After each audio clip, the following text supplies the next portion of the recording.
BC రాజ్యాధికార సాధనకు 5వ అంశం రాజకీయ ప్రత్యామ్నాయం. బీసీ పార్టీ తప్పకుండా ఉండాలి. ఇప్పుడున్న పార్టీలన్నీ అగ్రకుల ఆధిపత్య కులాల ఆధీనంలో ఉన్న పార్టీలే.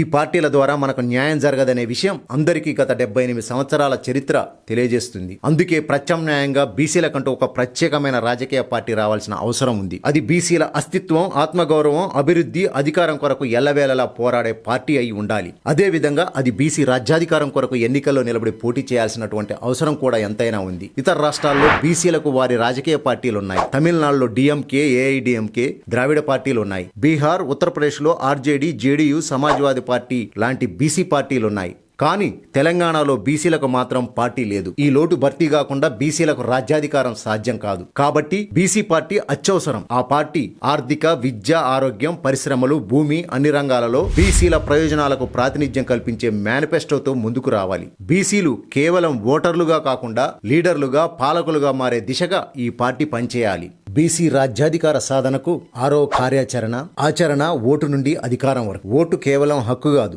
అధికారానికి ఆయుధం. ఆధిపత్య కులపీడ నుంచి విముక్తి పొందడానికి వజ్రాయుధం. బానిస పాలన నుంచి ఆత్మగౌరవంతో కూడుకున్న స్వయం పాలనకు రాజమార్గం. బీసీలు ఒక్కొక్కరుగా కాకుండా ఒక ఐక్య ఓటు బ్యాంకుగా మారాలి. ప్రతి గ్రామంలో, ప్రతి నగరంలో బీసీ కుల సంఘాలు ఒక్క వేదికపైకి రావాలి. బీసీ విద్యార్థి సంఘాలు, ఉద్యోగ సంఘాలు, మహిళా సంఘాలు, యువకులు, మేధావులు ఒకే దిశలో కదలాలి. స్థానిక సంస్థల నుండి అసెంబ్లీ, పార్లమెంట్ వరకు బీసీ నాయకత్వాన్ని పెంచడం అత్యవసరం. మేమెంతో మాకంతా అనే నినాదంతో ముందుకు వెళ్ళాలి. ఇక ఓటు మాది, సీటు మీది కాదు కాదు కాదు కానే కాదు అనేటువంటి విషయాన్ని స్పష్టం చేయాలి. బీసీ రాజ్యాధికార సిద్ధాంతం ఇస్సా, ఇజ్జత్, హుకుమతుపై అవగాహన పెంచుకోవాలి. ఓటుతో రాజ్యం సాధిద్దాం, రాజ్యంతో మన హక్కులు సాధిద్దాం అన్న మానేశ్వరి కాన్సీరాం మాటను నిజం చేద్దాం. చివరగా ఒక్క మాట, బీసీ రాజ్యాధికార సాధన ఒక్క రోజులో జరగదు. ఇది దీర్ఘకాల పోరాటం. కానీ పోరాటానికి మార్గం స్పష్టంగా ఉంది. సిద్ధాంతం, చైతన్యం, సంఘటితం, సాంస్కృతిక శక్తి, రాజకీయ ప్రత్యామ్నాయం, అధికార సాధన.